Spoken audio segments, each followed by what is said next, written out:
प्रिय साथियों, आज हम देखेंगे चैप्टर 12 जिसका नाम है अल्कोहल, फिनॉल एवं ईथर। इसका मोस्ट इम्पॉर्टेंट क्वेश्चन, ये क्वेश्चन इतना इम्पॉर्टेंट है कि लगभग पेपर में आता ही है, इसलिए इसको बहुत अच्छे से आप तैयार करना और जितने अंक का प्रश्न आएगा उतने ही पॉइंट पेपर में आप लिखना। तो क्वेश्चन क्या है? क्वेश्चन है अल्कोहल व फिनॉल में अंतर लिखें। तो अल्कोहल और फिनॉल, इनमें जो अंतर है, सबसे पहला अंतर हमने ये लिया है कि जो अल्कोहल है इसकी मीठी गंध होती है, अल्कोहल की मीठी गंध होती है, फिनॉल की फिनॉलिक गंध होती है। इसके नाम के आधार पर लिखा है फिनॉलिक गंध, ये इसका पहला अंतर है। तो अल्कोहल की मीठी गंध होती है और फिनॉल जो है इसकी फिनॉलिक गंध होती है। दूसरी बात है कि जो अल्कोहल है ये उदासीन प्रकृति के होते हैं, अल्कोहल उदासीन प्रकृति के होते हैं और इस पॉइंट के आधार पर आप 2 पॉइंट और बना सकते हो। उदासीन प्रकृति के होते हैं तो ये लिटमस को प्रभावित नहीं करते हैं, मतलब लिटमस पेपर को प्रभावित नहीं करेंगे, और साथ में उदासीन होने के कारण क्षारों के साथ कोई क्रिया नहीं करेंगे। मतलब हम इस पॉइंट से ये 2 पॉइंट और बना सकते हैं। अगर हम इधर देखते हैं तो फिनॉल जो है ये अम्लीय प्रकृति के होते हैं। अब अम्लीय प्रकृति के क्यों होते हैं, तो इसका एक अलग से मैंने वीडियो भी बनाया है, आपको उसकी लिंक मैं आपको दे दूंगा डिस्क्रिप्शन में, तो उससे आपको और क्लियर हो जाएगा। हालांकि यहाँ मैं थोड़ा सा बता देता हूँ कि जो फिनॉल है इस तरह से हम बनाते हैं बेंजीन रिंग के साथ सिंगल बॉन्ड OH, ये फिनॉल।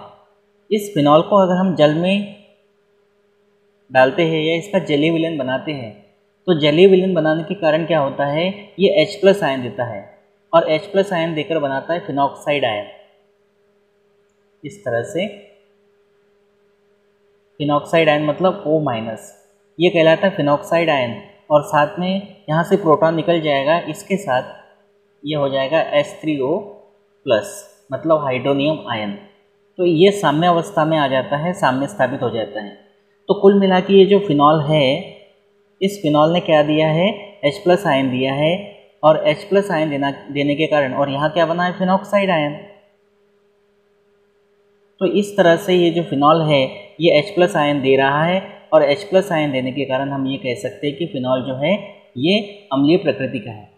अब फिनॉल अम्लीय प्रकृति का होने के पीछे जनरली, और अगर इसको थोड़ा सा आप समझें तो फिनॉल को आप इस तरह से भी इसको लिख सकते हो, single bond O, single bond H। Oxygen जो है इसका परमाणु क्रमांक 8 होता है, इसको हम बांटते 2,6 में। बाह्यतम कोश में 6 इलेक्ट्रॉन है ऑक्सीजन के, 2 इलेक्ट्रॉन यहाँ पर है और 4 इलेक्ट्रॉन जो है इस तरह से रहते हैं, मतलब एकाकी इलेक्ट्रॉन युग्म के रूप में। तो ये जो ऑक्सीजन होता है, इस ऑक्सीजन के जो इलेक्ट्रॉन है, ये इलेक्ट्रॉन एकाकी इलेक्ट्रॉन युग्म single bond carbon, double bond carbon, single bond, इसके साथ संयुग्मन कर लेते हैं। कौन? ऑक्सीजन के एकाकी इलेक्ट्रॉन युग्म।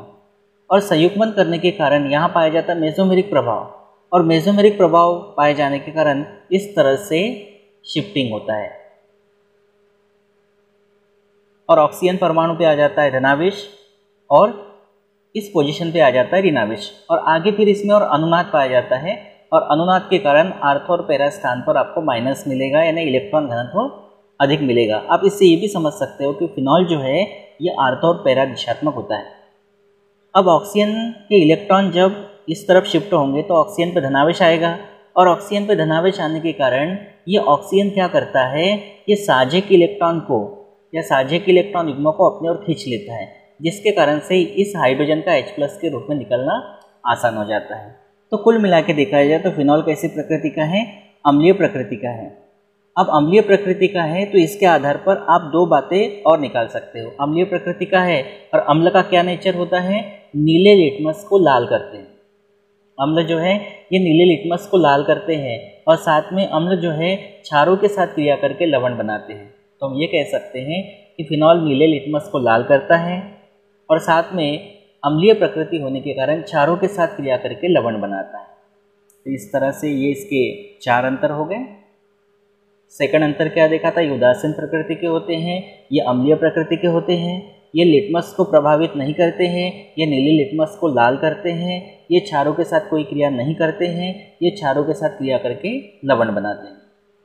एक पॉइंट हमने और लिया है, जो एल्कोहल है ये FeCl3 मतलब फेरिक क्लोराइड के साथ कोई क्रिया नहीं करते। एल्कोहल फेरिक क्लोराइड के साथ कोई क्रिया नहीं करते, जबकि फिनॉल जो है ये फेरिक क्लोराइड के साथ क्रिया करते हैं और क्रिया करके अभिलाक्षणिक रंग उत्पन्न करते हैं। हालांकि यह बैंगनी रंग देता है। अभिलाक्षणिक का मतलब यहाँ रंग है बैंगनी। अब पेपर में अगर आपको कोई रंग याद नहीं आया तो आप ये अभिलाक्षणिक इस तरह के शब्दों का उपयोग कर सकते हो, लेकिन एक्चुअल में यहाँ जो रंग होता है वो बैंगनी रंग देता है।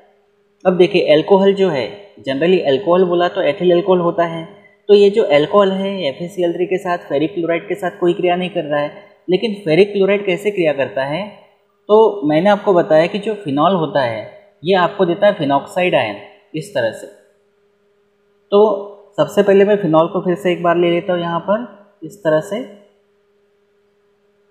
आप ऐसा भी दर्शा सकते हो, लेकिन जनरली अनुनाद को जब दिखाना होता है, बॉन्ड शिफ्टिंग को जब दिखाना होता है तो आपको बॉन्ड दिखाना बहुत ज़रूरी होता है, बाकी आप सिंपली ऐसे बना सकते हो। तो ये है फिनॉल, इसका नाम फिर से लिख देते हैं हम फिनॉल, या इसको आप ऐसे भी लिख सकते हैं C6H5OH या सिंगल बॉन्ड OH, इस तरह से ये भी हो सकता है। ये FeCl3 के साथ क्रिया करता है, FeCl3 के साथ क्रिया करता है और FeCl3 के साथ क्रिया करके आपको मैंने बताया था कि ये फिनॉक्साइड आयन देता है। तो ये जो फिनॉक्साइड आयन है, ये फिनॉक्साइड आयन, या ये कहिए कि C6H5O, इस तरह से इतना भाग ये फिनॉक्साइड भाग है, ये माइनस अगर कर दे इसको प्लस कर दे, माइनस से प्लस, तो ये जो इतना भाग है ये Fe के साथ क्रिया करता है। और जब ये Fe के साथ जुड़ेगा, यहाँ से 3 क्लोरीन निकलेंगे 3 हाइड्रोजन के साथ 3 HCl के रूप में। ये तभी संभव है जब हम फिनॉल को 3 लेंगे। फिनॉल को 3 लेने के बाद 3 हाइड्रोजन हमको मिलेंगे यहाँ H+ के रूप में, और 3 Cl जो कि Cl- है, तो 3 हाइड्रोजन के साथ 3 क्लोरीन 3 HCl बनाकर बाहर निकल जाएंगे। अब यहाँ पर क्या होगा, ये जो Fe है इसके साथ 3 हाइड्रोजन निकल गए, अब 3 क्या बचे, फिनॉक्साइड, तो ये क्रिया कर लेंगे इस तरह से और क्रिया करके यहाँ पर बना लेंगे OC6H5 होल थ्राइस, एक संकुल इस तरह का बनेगा। यह है संकुल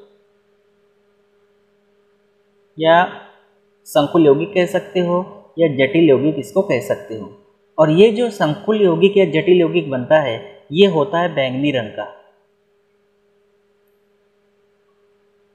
ये कैसे रंग का होता है, बैंगनी रंग का होता है। तो ये बनने के कारण, और ये क्यों बनता है, ये इसलिए बनता है क्योंकि हमको यहाँ पर मिलता है फिनॉक्साइड आयन, और इस तरह से जो संकुल यौगिक बना ये कहलाएगा फेरिक फिनॉक्साइड, C6H5O फिनॉक्साइड।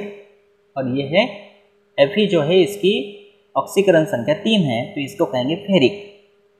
जैसे इसको कहा था फेरिक क्लोराइड, वैसे इसको कहेंगे फेरिक फिनॉक्साइड। C6H5O ये है फिनॉक्साइड। तो इस तरह से आप समझ गए होंगे कि जो संकुल यौगिक बना, संकुल यौगिक का नाम क्या है, फेरिक फिनॉक्साइड। ये बैंगनी रंग का होता है, और ये बैंगनी रंग का होने के कारण हम ये कहते हैं कि फिनॉल जो है FeCl3 के साथ अभिलाक्षणिक रंग मतलब बैंगनी रंग देता है। तो ये सिंपली आपको अंतर तैयार कर लेना है बहुत अच्छे से, पेपर में आएगा ही, बहुत ही इम्पॉर्टेंट है ये, इसलिए सबको याद कर लेना है ये अंतर। तो बस इस अंतर को आप तैयार कर लीजिए, फिर मिलते हैं अगले इम्पॉर्टेंट टॉपिक के साथ अगले वीडियो में। Thank you.